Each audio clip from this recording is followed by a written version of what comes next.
Good morning. My name is Naz. Today we have a very grateful and very talented Dr. Rishi Sethi from Railway Hospital in Delhi. We are talking about glaucoma, यानी कि काला मोतियाबिंद।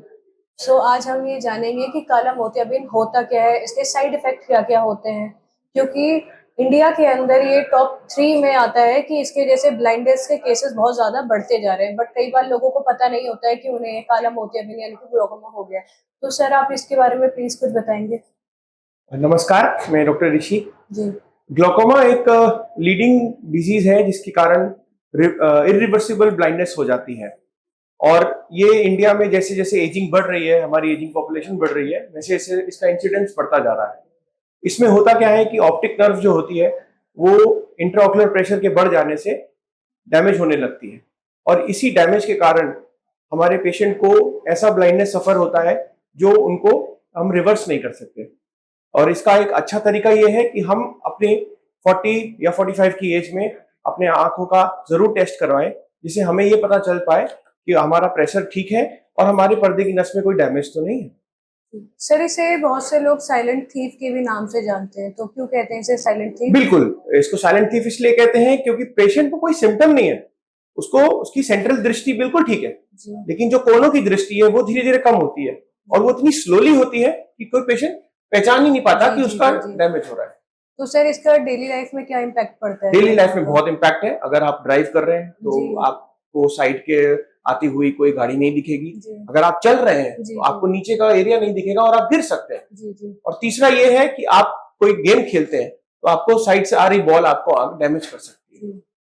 तो sir इसका कोई specific symptom वगैरह नहीं होता? मैडम 2 टाइप के ब्रॉडली होते हैं, closed angle, open angle. Closed angle वाला में आपको बहुत पेन होगा, वॉमिटिंग जैसी सेंसेशन होगी। ओपन एंगल वाला साइलेंट थीफ होता है, नहीं पता चलता, वो बहुत कॉमन होता है।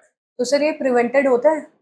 मैडम प्रिवेंटेड, हाँ, प्रिवेंशन ही हमारा क्योर है, क्योंकि एक बार ये सेट इन हो गया तो डैमेज स्पीड से होता है। तो हम उसको अगर दवाइयां टाइम से दें, कुछ केसेस में हम सर्जरी भी करते हैं, तो हम इसको स्लो डाउन कर सकते हैं।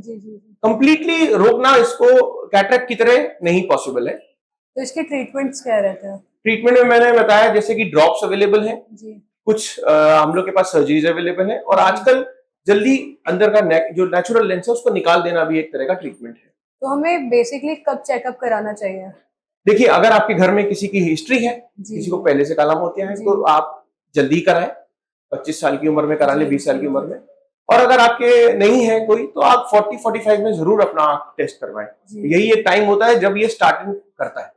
तो बहुत लोगों में ये मिथ होता है कि ये जो 40 प्लस होते हैं उन्हें ही होता है, ऐसा कुछ है या किसी नहीं? ये एक्चुअली स्पेक्ट्रम है, जैसे मैंने बताया, इसमें एक टाइप का ग्लोकोमा नहीं है, भतेरे टाइप के हैं, बट जो मोस्ट कॉमन इंडिया में है ओपन एंगल ग्लोकोमा, वो 40 के आसपास सेट इन होता है। इसमें कुछ जुवेनाइल भी आ गए हैं, वो 25 से 30 के में है। जेनेटिक भी हो सकता है ये? हाँ, अनुवांशिक होता है।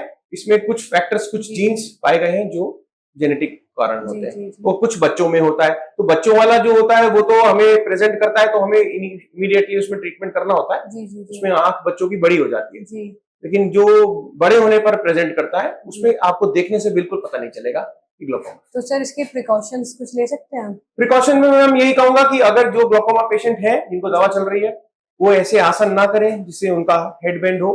सुबह बहुत ज्यादा अगर पानी का सेवन कर लेते हैं तो भी प्रेशर बढ़ता है। और तीसरा यह है कि अपनी बाकी की जो दवाइयां हैं, डायबिटीज की, हाइपरटेंशन की, वो नियमित लेते रहें। तो बेसिकली इसका जो ट्रीटमेंट होता है वो मेडिसिन के थ्रू ही होता है या ड्रॉप्स के थ्रू? जी मैडम, इसका ट्रीटमेंट में हमारे पास सबसे पहले ड्रॉप्स हैं, बहुत अच्छी अच्छी मॉडर्न ड्रॉप्स आ गई हैं। उसके बाद अगर उससे भी कंट्रोल नहीं होता तो हमारे पास ट्रेबेकुलेक्टमी जैसी सर्जरी है, और आजकल वॉल्व्स आ गए हैं जो कि हम अंदर इम्प्लांट कर देते हैं, जो प्रेशर को कंट्रोल करते हैं। तो सर जब इसकी ट्रीटमेंट चलती है तो पेशेंट को डेली लाइफ में कोई प्रॉब्लम तो नहीं होती है?